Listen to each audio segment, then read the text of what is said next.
ప్రియులారా, ఈరోజు ఒక దివ్యమైన అమూల్యమైనటువంటి దేవుని పాఠాన్ని నేర్చుకుందాం. ఈరోజు గొప్ప రాణి జీవిత చరిత్రను మనం నేర్చుకుందాం. ఎస్తేరు రాణి జీవిత చరిత్ర మనం తెలుసుకునే ప్రయత్నం చేద్దాం. ప్రియులారా, దైవ వర్తమానంలోనికి వెళ్ళబోయే ముందు ఒక చిన్న ప్రార్థన చేసుకుందాం.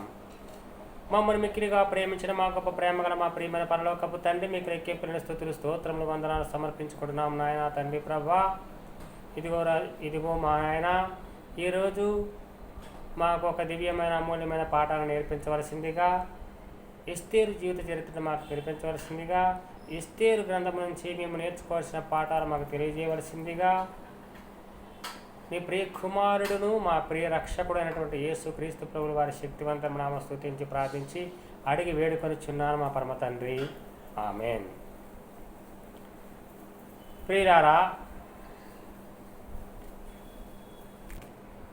ప్రియులారా, ప్రపంచాన్ని 4 సామ్రాజ్యాలు పరిపాలించాయి.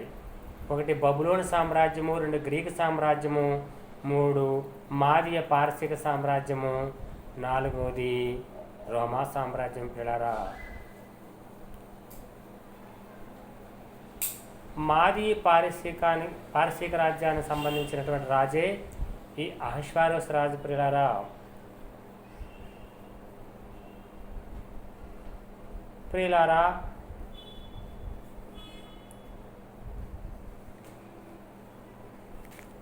ఈ అహష్వేరోషు రాజు ఎస్తేరు గ్రంథం 1వ అధ్యాయము 1వ వచనం చదివినట్లయితే,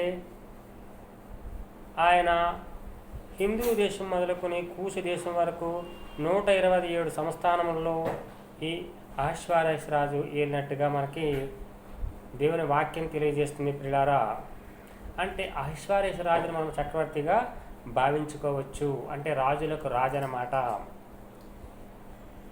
ఈ యొక్క అహష్వేరోషు రాజు ఒకసారి ఒక బ్రహ్మాండమైనటువంటి విందు చేసి అనేకమైనటువంటి సంస్థానంలో అధిపతిని ఆ యొక్క విందుకు ఆహ్వానించాడు. ఆయన తన భార్య అయినటువంటి వస్తు యొక్క సౌందర్యాన్ని వారికి కనబరచాలని ఆశపడ్డాడు. పిల్లారా, అయితే ఆ యొక్క అధిపతులు అందరూ హాజరైనటువంటి ఆ యొక్క విందుకు అహష్వేరోషు రాజు కబురు పంపించినప్పటికీ వస్తీ రాణి రావటానికి నిరాకరించింది. పిల్లారా, అందుకని రాజు బహు ఆగ్రహంతో నిండుకున్నవాడయ్యాడు. పిల్లారా, ఎస్తేరు గ్రంథము 1వ అధ్యాయము 10వ వచనము చదువుకుందాం. పిల్లారా, 7వ దినమున రాజు ద్రాక్షారసము త్రాగి సంతోషముగా ఉన్నప్పుడు కూడి వచ్చిన జనమునకును అధిపతులకును రాణి అయిన వస్తు యొక్క సౌందర్యమును కనబరచాలని రాజు కిరీటము ధరించుకుని ఆమెను తన సన్నిధికి పిలుచుకొని వచ్చినట్లుగా రాజైన అహష్వేరోషు ఎదుట ఉపచారము చేయు మొహాగాను బెల్తా అని ఒక పేరుంది. ఆయన 7 నపుంసకులకు ఆజ్ఞ ఇచ్చాడు. పిల్లారా, ఆమె చాలా సౌందర్యవతి.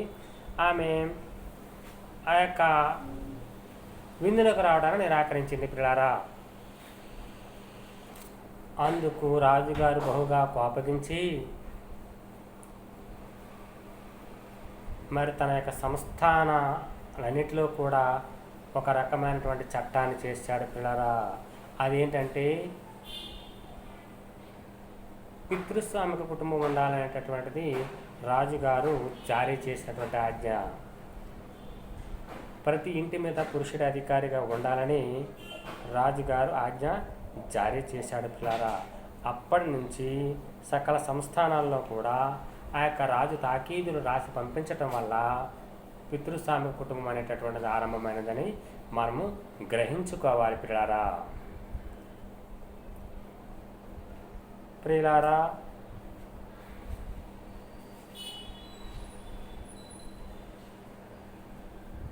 రెండవ అధ్యాయములో ప్రభువైన దేవుడు మనకు తెలియజేస్తున్న సత్యం ఏంటంటే, ఈ యొక్క ఎస్తేరు గ్రంథములో ప్రభువైన దేవుడు మనకి తెలియజేస్తున్నటువంటి సత్యము ఏమై ఉన్నదంటే, ఇక్కడ మొర్దెకై గురించి ఎస్తేరు గురించి మనం తెలుసుకోవచ్చు. ప్రియులారా, ఈ మొర్దెకై ఎస్తేరును పెంచిన తండ్రిగా ఉన్నాడు పిల్లారా. ఎస్తేరు యొక్క తల్లిదండ్రులు చనిపోవటం వల్ల మొర్దెకై ఎస్తేరుని పెంచాడు పిల్లారా. వీళ్ళు ఆ యొక్క యెరూషలేము నుంచి చెరగా పట్టబడిన వారిలో ఒకటిగా ఈ యొక్క మొర్దెకై ఉన్నాడు పిల్లారా. వీరు షూషేను కోటలోకి వచ్చి ఉన్నారు పిల్లారా.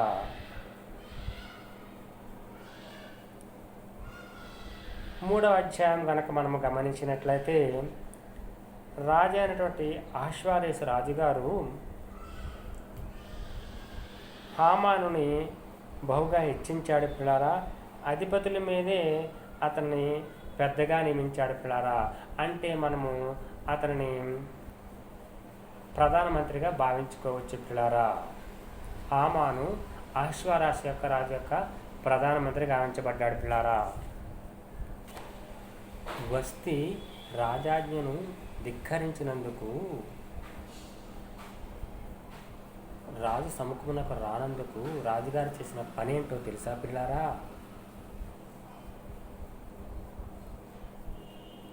రాజుగారు మరొకరిని వివాహం చేసుకోవాలని తలంచాడు పిల్లారా. అలా తలంచిన రాజుగారు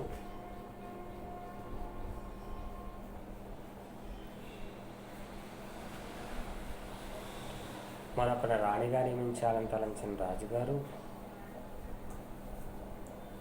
ఎస్తేరు రాణిని అనగా ఎస్తేరుని వివాహం చేసుకున్నట్టుగా మనకి ఎస్తేరు గ్రంథము చదివినట్లయితే 2వ అధ్యాయము చదివినట్లయితే అర్థమవుతుంది పిల్లరా. ఇవన్నీ మీరు ఇంటికి వెళ్ళిన తర్వాత మీరు శ్రద్ధగా చదువుకోవలసిందిగా మీకు ప్రభు పేట మనవి చేస్తున్నాను. నేను క్లుప్తంగా దీని యొక్క భావాన్ని మీకు వివరించే ప్రయత్నము చేస్తున్నాను పిల్లరా. మొర్దెకై ఉన్నాడు కదా, ఎస్తేరుని పెంచిన తండ్రి. మొర్దెకై ఒక మంచి పని చేశాడు పిల్లారా. అదేంటో తెలుసా? ఈ యొక్క షూషేను కోటలో అహష్వేరోషు రాజు ఏలుబడిలో ఆ యొక్క షూషేను కోటలో ఒక సంఘటన జరిగింది పిల్లారా. అదేంటంటే ఆ యొక్క రాజుగారి కోట దగ్గర ఉన్న ఇతర ద్వారపాలకులు రాజును ఎలా సంహరించుదామా అని దురాలోచనలు కుట్రలు పంతూ ఉంటారు. అది మొర్దెకై తెలుసుకున్నాడు పిల్లారా. ఆ యొక్క తెలుసుకున్న మొర్దెకై ఏం చేశాడంటే ఎస్తేరుకి ఆ విషయం తెలియజేశాడు. ఎస్తేరు రాజుకి ఆ విషయం తెలియజేసింది. అప్పుడు రాజుగారు ఆ విషయాన్ని విచారణ చేసి వాళ్ళిద్దరికీ కూడా ఉరి శిక్ష విధించాడు పిల్లారా. రాజును సంహరించాలని తలంచినటువంటి ఆ ఇద్దరికి కూడా అహష్వేరోషు రాజు గారు ఉరి శిక్ష విధించారు పిల్లారా.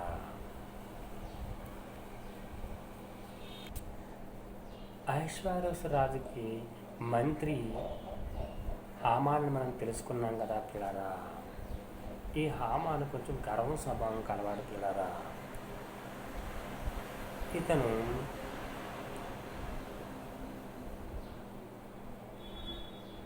రాజ్యంలో అప్పుడు రాజులు మరి రథాల మీద గుర్రాల మీద వస్తూ ఉండేవారు కదా. అంతేకాకుండా రాజు దగ్గర మంత్రులు వీళ్ళంతా ఈ హామాను గారు వస్తున్నప్పుడు అందరూ కూడా వందనాలు చేసేవాళ్ళు. కానీ మొర్దెకై అతనికి వందనం చేయనందున, నమస్కారం చెప్పనందున అందరూ నమస్కరిస్తున్నారు కానీ ఈ మొర్దెకై నా నమస్కారం చేయట్లేదు అని అతను బహుగా కోపించాడు పిల్లారా. అతని హృదయంలో విషపు ఆలోచన అనేటటువంటి మొదలైంది. అసలు అందరూ నాకు నమస్కారం చేస్తుంటే నాకు ఎందుకు నమస్కారం చేస్తున్నాడో అతను ఎవరో తెలుసుకోమని చెప్పాడు.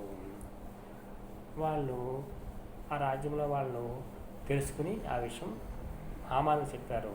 మొర్దెకై యూదుడైన సంగతి హామానుకు తెలియజేశారు. హామాను ఒక మొర్దెకైనే కాదు, ఆ యూదా జాతి ప్రజలందరినీ సంహరించుదామని దురాలోచనతో కుట్రతో ఆలోచన చేశాడు పిల్లారా. రాజుగారితో ఏమన్నాడంటే ఆశ్వర్యశ్రావిత ఏమనంటే అమ్మను మన మాట విన్నటువంటి జనులు ఉన్నారు మన సంస్థానాల్లో. మన మాట విన్నటువంటి జనులు, రాజాజ్ఞను ధిక్కరించే జనులు, రాజ్యాధికారానికి లొంగన జనులు, అలాంటి జాతి ఒక జాతి ఉంది, యోధా జాతి. ఆ జాతిని సంహరించాలి అని, సంహరించితే మంచిది, వాళ్ళ వల్ల మనకి ముప్పు వాటిల్ కాదు కాబట్టి వాళ్ళు సంహరించితే మంచిదని రాజుకి హామాను తెలియజేశాడు. పిల్లారా, రాజుగారు దానికి అంగీకరించి నీకు నువ్వు ఎలా చేయదలుస్తున్నావో అలాగే వాళ్ళ పట్ల చెయ్యి అని చెప్పాడు. ఒక్క మొర్దెకైనే కాదు, యూదులందరినీ సంహరించాలని ఈ యొక్క హామాను కుట్ర చేశాడు. పిల్లారా, ఒక్కదని మంది వాళ్ళ స్త్రీలనేమి పురుషులనేమి అందరినీ చంపాలని దురాలోచన చేశాడు. పిల్లారా, దురాలోచన చేసి రాజు యొక్క అంగీకారంతో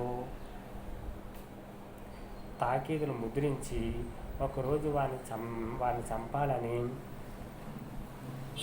స్త్రీలని పురుషులని వాళ్ళని చంపి వాళ్ళ ఆస్తంతా కొల్లగొట్టాలని రాజవంకరం చేత ముద్ర వేయించి ఆయా సంస్థానాలను పంపించాడు. పిల్లారా, ఈ యొక్క వార్త ఆ యొక్క షూషేను కోటలో తెలిసిపోయింది. పిల్లారా, యూదులందరూ బహు విచారంతో నిండుకున్నారు. పిల్లారా, మొర్దెకై కూడా బహు విచారంతో నిండుకున్నాడు. పిల్లారా, అప్పుడు మొర్దెకై చేసింది ఏంటయ్యా అంటే, నా ఎస్తేరు గ్రంథం 4వ అధ్యాయం చదివితే 4వ అధ్యాయంలో కొన్ని వచనాలు, జరిగిందంతయు తెలియగానే మొర్దెకై తన బట్టలు చింపుకొని గోనె పట్ట వేసుకుని బూడిద పోసుకుని పట్టణము మధ్యకు బయలు వెళ్ళి మహాశోకముతో రోదనము చేసి రాజు గుమ్మం ఎదుటికి వచ్చెను.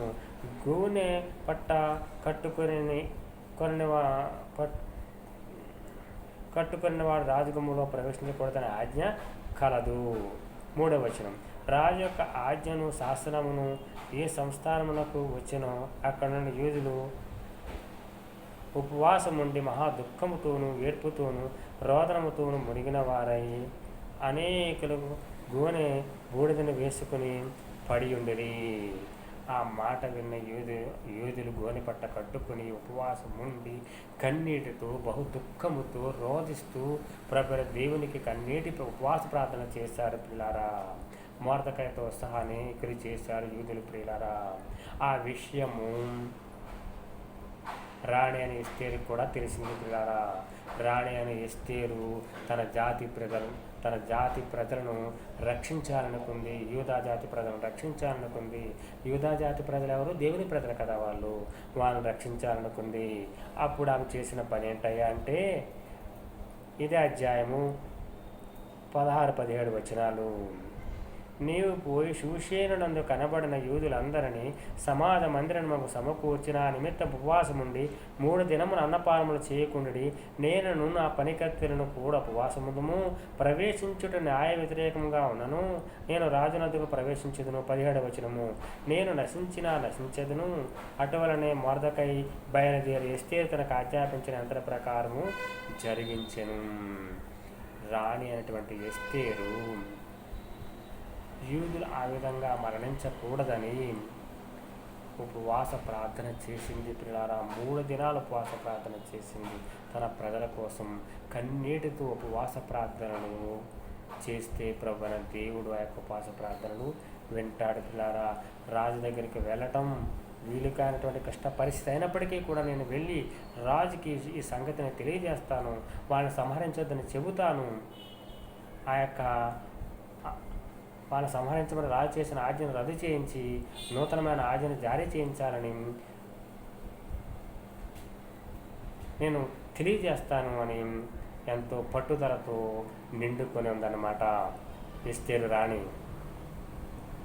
ఎస్తేరు రాణి యూదా ప్రజల యొక్క ప్రాణాలు కాపాడటం కోసం, వాళ్ళు సంహరించబడకుండా ఉండటం కోసం, హామాను కుట్రకు బలి కాకుండా ఉండటం కోసం ఎంతో భారంతో ప్రార్థన చేసింది. పిల్లారా, అదే ప్రకారం మనకి ఏదైనా సమస్య కలిగినప్పుడు, మనకి ఏదైనా దుఃఖము, బాధ, వేదన, రోదన కలిగినప్పుడు, మన క్లిష్ట సమయాలలో మనము చేయవలసిన పని ఏంటంటే వారి వలె ప్రభువైన దేవుడికి మనము కన్నీటితో ఉపవాస ప్రార్థన చేయాలి. పిల్లారా, ప్రభువైన దేవుడు అప్పుడు మనవి ఆలకించి మన మనకు ఉన్నటువంటి సమస్యలను మనకు దూరం చేస్తాడు పిల్లారా. మనం ఎస్తేరు రాణిని దృష్టిలో పెట్టుకుని మనము మన భారతదేశంలో క్రైస్తవులందరి కొరకు, ప్రపంచంలో శాంతి సమాధానం కోసము, ప్రపంచంలో అనేక ఆత్మల రక్షణ కోసము, ప్రపంచవ్యాప్తంగా క్రైస్తవులపై జరుగుతున్న దాడులు, క్రైస్తవులని కొందరు హింసిస్తూ ఉన్నారు, క్రైస్తవులను చంపుతూ ఉన్నారు. ఆ హింస మారణకాండ ఆగిపోవాలని, స్వార్థ ఆటంకాలు తొలగిపోవాలని, స్వార్థికులను కూడా కొందరు హింసిస్తూ చంపుతూ ఉన్నారు. అవన్నీ జరగకుండా ఉండాలని మన ప్రభువైన దేవుడికి మనం భారంతో ప్రార్థన చేయబద్దులమై ఉన్నాం ప్రియులారా. అలనాడు ఎస్తేరు రాణి కన్నీటితో ఉపవాస ప్రార్థనలు దేవునికి చేసింది. అలనాడు మొర్దెకై ఆ యొక్క యూదా ప్రజలు వారు ఎంతో కన్నీటితో ఉపవాస ప్రార్థన చేశారు. ప్రభువైన దేవుడు వారి మనవలు ఆలకించాడు. మనవలు ఆలకించి యూదా ప్రజలను సంహరించకుండా ప్రభువైన దేవుడు ఆ యొక్క రాజు చేసిన శాసనాన్ని రద్దు చేయగలిగాడు పిల్లారా. ఎస్తేరు రాణి రాజుగారి దగ్గరికి వెళ్ళి యూదా ప్రజలను సంహరించకుండా ఆపమని విన్నవించింది పిల్లారా. ఆ యొక్క మనవిని ఆలకించిన రాజుగారు యూదా ప్రజలను సంహరించకూడదని రాజాజ్ఞ జారీ చేశాడు పిల్లారా. ఆ విధముగా వాళ్ళు హామాన్ యొక్క కుట్రకు, హామాన్ వాళ్ళందరినీ చంపేద్దామని చేసిన కుట్రకు బలి కాకుండా ప్రభువైన దేవుడు కాపాడాడు ప్రియులారా. హామాను మొర్దెకైని చంపుదామని అతని కోసం ఉరికే సిద్ధపరిచాడు పిల్లారా. రాజుగారు దేవుడు గొప్ప అద్భుత కార్యం చేశాడు పిల్లారా. ఈ యొక్క ఎస్తేరు గ్రంథము 6వ అధ్యాయం చదివితే హామాను మొర్దెకైని చంపుదామని కుట్ర చేసి అతని కోసం ఉరికే సిద్ధపరిచినప్పటికీ కూడా దేవుడు గొప్ప కార్యం చేశాడు పిల్లారా. రాజుగారికి ఒక రాత్రి నిద్ర పట్టలేదు. ద్వారపాలకుని పిలిపించాడు. పిలిపించి రాజ్యపు సమాచార గ్రంథాన్ని తెప్పించి చదవమన్నాడు. ఆ యొక్క సమాచార గ్రంథములో ఏ విధంగా మొర్దెకై మరి రాజును చంపుదామని ప్రయత్నం చేసినటువంటి వారిని సంహరించమని ఎస్తేరుకు తెలిపాడు. ఆ విషయాలు రాజుగారు వారి ద్వారా తెలుసుకోవడం జరిగింది పిల్లారా. అది తెలుసుకున్న రాజుగారు రాజును సన్మానించే వారికి సత్కారం చేయాలని వారికి రాజ వస్త్రాలు ధరింపచేసి మొర్దెకైని పిలిపించి రాజవస్త్రాలు ధరింపచేసి హామాను చేతని అతను సత్కారం అందుకునేలా చేశాడు పిల్లారా. ఒకరోజు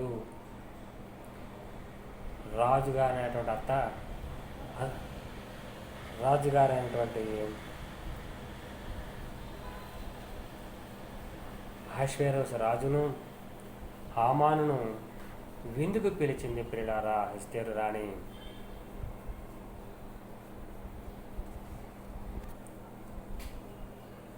ఒకరోజు విందుకి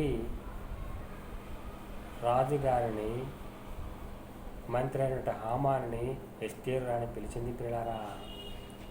అప్పుడు హామాను దుర్మార్గాన్ని అంతటిని బయటపెట్టింది. అప్పుడు రాజుగారు హామానుని మొర్దెకై కోసం సిద్ధపరిచిన ఉరి కొయ్యి మీద ఉరి తీయమని బొడ్లకు ఆజ్ఞాపించాడు పిల్లారా.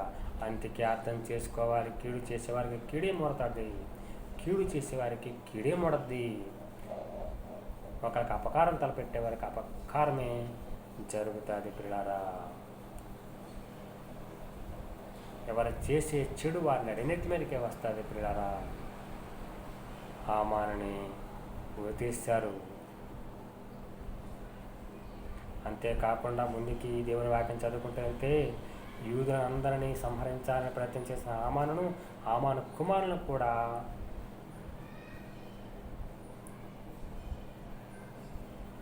మరి వారికి అందరికి కూడా ఉరిశిక్ష విధింపబడి వారు చంపబడేట్టుగా మనం దేవుని వాక్యములో తెలుసుకుంటాం పిల్లారా. అందుకే మనం అర్థం చేసుకోవాలి, కీడు చేసిన వారికి కీడే ముడతది. అసలు యూదులను సంహరించడానికి హామాను ఎవరు పిల్లారా? హామాను యూదుల శత్రుగానే మారాడు, నిజమే. అసలు ఎవరు? మనం పుట్టించేదానా, మనం చంపేదానా, మన పుట్టుక మన మరణం ఎవరి చేతిలో ఉంది? దేవుని చేతిలో ఉంది కదా. జనన మరణాలు దేవుని చేతిలో ఉన్నాయి. గర్భఫలము యెహోవా ఇచ్చు బహుమానం అని దేవుని వాక్యం మనకు తెలియజేస్తుంది. గర్భఫలము దేవుడిచ్చే బహుమానం. మనం అందరము కారణ జన్ములం ప్రియులారా. మనము దేవుని కోసము బ్రతకవలసిన కారణ జన్ములం. ప్రభుని ఎరగని వారు ప్రభుని తెలుసుకుని ప్రభు కోసం బతకాలి. ఈరోజే మా మేనన్నుడు రవికి ఒక బాబు పుట్టాడు పిల్లారా. వాళ్ళ అత్తవరు ఏలూరు. రవి వాళ్ళ పేరెంట్స్తో కలిసి పొద్దున్నే ఏలూరు బయలుదేరి వెళ్ళాడు పిల్లారా. అలాగే బాబుని ప్రభున దేవుడు బహుమానం ఇచ్చాడు పిల్లారా. గర్భఫలం అనేటటువంటిది యెహోవా ఇచ్చే బహుమానం పిల్లారా. నిజముగా యూదా జాతిని కాపాడటానికి ఎస్తేరు అనే ఒక బహుమానంగా ఇవ్వబడింది మనం అర్థం చేసుకోవాలి పిల్లారా. మొర్దెకై కూడా యూదా జాతి ఉద్ధరణ కోసము ఎంతో పాటుపడ్డాడు. అతను కూడా దేవుడిచ్చిన గొప్ప బహుమానంగా మనం భావించుకోవాలి పిల్లారా. అహష్వేరోషు రాజు గారు ఎస్తేరు మనవిని యూదుల సంహారాన్ని రద్దు చేశారు పిల్లారా. అందువల్ల యూదులు ఎంతో ఆనందించారు పిల్లారా. యూదులు ఎంతో ఆనందంతో సంతోషంతో విందులు చేసుకున్నారు. అంటే వాళ్ళు ప్రేమ విందులు చేసుకున్నారు. ఒకరికొకరు బహుమానాలు పంపుకున్నారు. ఎంతో సంతోషంతో ఉల్లాసంతో ఒకరికొకరు బహుమానాలు పంపుకోవటము, విందులు చేసుకుని వినోదాలతో సంబరాలతో మునిగి తేరారు పిల్లారా. ఈ యొక్క ఎస్తేరు గ్రంథము 8వ అధ్యాయము 17వ వచనం చదువుకుందాం పిల్లారా. రాజు చేసిన తీర్మానమును అతని చట్టమునకు వచ్చిన ప్రతి సంస్థానమందును ప్రతి పట్టణమందును యూదులకు ఆనందమును సంతోషమును కలిగను. అది శుభదినమని విందు చేసుకునేది. మరియు దేశ జనుల్లో యూదుల ఎడల భయము కలిగిన కనుక అనేకులు యూదుల మతమును అవలంబించిరి. దేవుడి విధంగా గొప్ప కార్యం చేశాడు పిల్లారా. అన్యులు కూడా దేవుని తెలుసుకోవటానికి యొక్క సంఘటన అనేటటువంటిది హేతువైంది పిల్లారా. మనము సువార్త ప్రకటించినంత మాత్రాన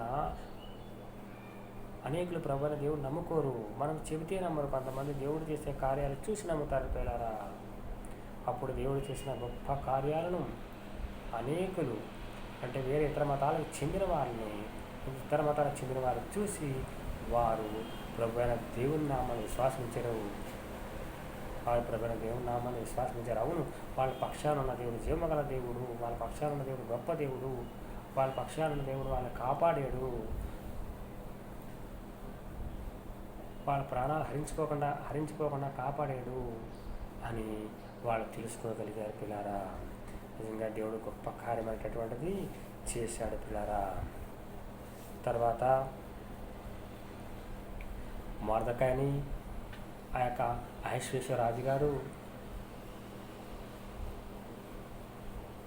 మొదట అహష్వేరోషు రాజుగారు ఎస్తేరుని హామాను ఇంటి మీద అధికారిగా నియమించాడు పిల్లారా. ఆ తర్వాత ఈ యొక్క ఎస్తేరు రాణి తన పెంచిన తండ్రి అయిన మొర్దెకైని ఆ యొక్క హామాను ఇంటి మీద అధికారిగా చేసింది పిల్లారా. రాజు యొక్క దయ, రాజు యొక్క కృప, రాజు యొక్క ప్రేమను ఈ యొక్క ఎస్తేరు రాణి సమృద్ధిగా పొందుకుంది. మొర్దెకై కూడా రాజుగారి ప్రాణాన్ని కాపాడినందుకు రాజుగారి దయకు ప్రాప్తుడయ్యాడు. అంతేకాకుండా ఆయన ఒక పెద్ద పోస్టులో మంత్రి పదవిలో హామాను స్థానంలో నియమించబడ్డాడు. మొర్దెకై ప్రధానమంత్రి అయ్యాడు. అంత గొప్ప కార్యము దేవుడు వారి జీవితాల్లో చేశాడు పిల్లారా. హామాను యూదా జాతి ఉద్ధరణ కోసం పాటుపడ్డాడు పిల్లారా. యూదుల ప్రాణహాని కలగకుండా అతడు ఎంతో కృషి చేశాడు పిల్లారా. రాజుగారు సంహరించుదామని చెప్పినటువంటి ఆజ్ఞను రద్దు చేయగలిగాడు. యూదులే వాళ్ళు సంహరించుదామన్న వాళ్ళని సంహరించేలాగా కూడా చట్టం తీసుకురాగలిగాడు పిల్లారా. ప్రభువైన దేవుడు మన పక్షాన ఉంటే ప్రభువైన దేవుడే యుద్ధం చేస్తాడు. ప్రియులారా, నిజంగా వారు ఎంతో సంతోషంతో ఆనందంతో ఆ యొక్క యూదా ప్రజలందరూ కూడా వివిధ సంస్థానాలను వారు ఆనందంతో ఉల్లాసంతో విందులు చేసుకుని బహుమానాలు పంపుకొని ఎంతో సంతోషించారు. పిల్లారా, వారికి ఎంతగానో అండగా నిలబడ్డాడు మొర్దెకై. రాజుగారు కూడా మొర్దెకైని ఎంతో ప్రేమించి మొర్దెకై పట్ల దయ చూపించి ఎస్తేరు పట్ల చూపించినట్లే మొర్దెకై పట్ల దయ చూపించి అతన్ని ప్రధానమంత్రిగా ఉంచాడు. పిల్లారా,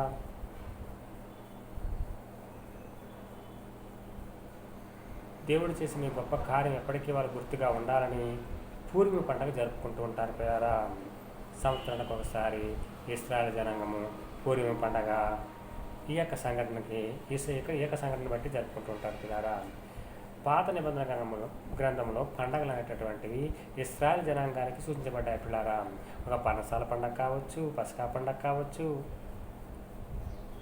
పూర్వీకుల పండగ కావచ్చు, పులియని రొట్టెల పండగ అని దాన్ని అంటారు, అది కావచ్చు.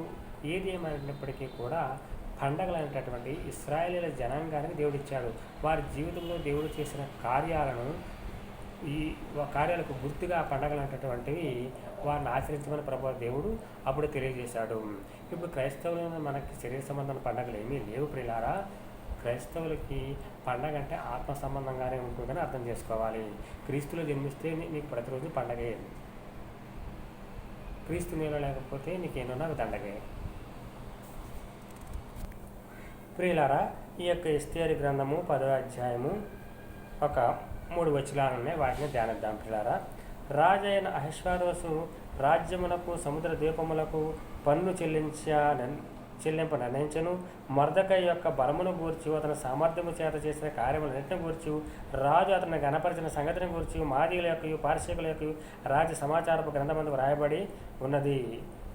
యూదుడైన మొర్దెకై రాజైన అహష్వేరోషునకు ప్రధానమంత్రిగా ఉండి తన వారందరితో సమాధానముగా మాట్లాడుచు తన జనుల యొక్క క్షేమమును విచారించుచు యూదులలో గొప్పవాడై తన దేశస్థుల్లో చాలామందికి ఇష్టడుగా ఉండెను. నిజంగా మొర్దెకై దేవుని యొక్క దయను పొందుకున్నాడు, మనుషుల యొక్క దయను పొందుకున్నాడు. అటు దేవునికి ఇష్టడయ్యాడు, ఇటు మనుషులకి ఇష్టడయ్యాడు. అటు రాజుగారికి ఇష్టడయ్యాడు, ఇటు మనుషులకి ఇష్టడయ్యాడు. ఎందుకంటే ప్రభువైన దేవుడు మొర్దెకై పక్షాన ఉన్నాడు, యూదులకు న్యాయం జరిగించాడు. ప్రభువైన దేవుడు ఎస్తేరుకి తోడుగా ఉండి ప్రభువైన దేవుడు ఎస్తేరు ద్వారా గొప్ప కార్యం జరిగించాడు. ప్రపంచవ్యాప్తంగా ఉన్నటువంటి యూదుల సంహరణ, హామాను కుట్ర చేసి చంపుదామనుకున్న సంహరణ జరగకుండా రాజుగారి చేత చట్టం చేపించి అది వాళ్ళ సంహారం ఆగేలాగా చట్టం చేయించి వాళ్ళ యూదుల యొక్క ఉద్ధరణకి ఎంతో పాటుపడ్డారు. పిల్లారా, ఎస్తేరు గొప్ప రాణిగా ఉంది. పిల్లారా, గొప్ప రాణి ఎవరంటే ఎస్తేరు రాణి. యూదా జాతి సముద్రానికి కృషి చేసింది. మొర్దెకై ఎంతో గొప్పవాడిగా, ఇక ఎస్తేరుని పెంచిన తండ్రి మొర్దెకై ఎంతో గొప్పవాడుగా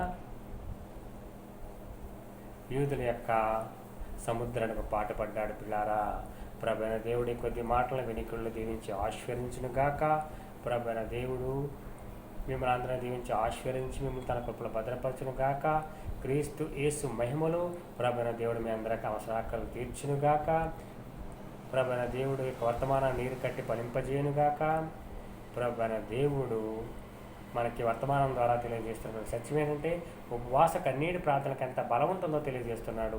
కాబట్టి మనకేదైనా సమస్య వచ్చినప్పుడు మనం ప్రభువైన దేవుడికి ఉపవాసం ఉండి కన్నీటితో ప్రార్థన చేస్తే ఆ యొక్క మనలు ప్రభువైన దేవుడు విని మన జీవితంలో సమస్యలు, సంఘంలో సమస్యలు, కుటుంబంలో సమస్యలు, దేశంలో ఉండే సమస్యలు, దేశాల మధ్య ఉండే సమస్యలను కూడా పరిష్కరించడానికి చాలినవాడు అని, శక్తివంతుడని, సామర్థ్యము గలవాడని మనము దీన్ని బట్టి మనం తెలుసుకుందాం పిల్లారా.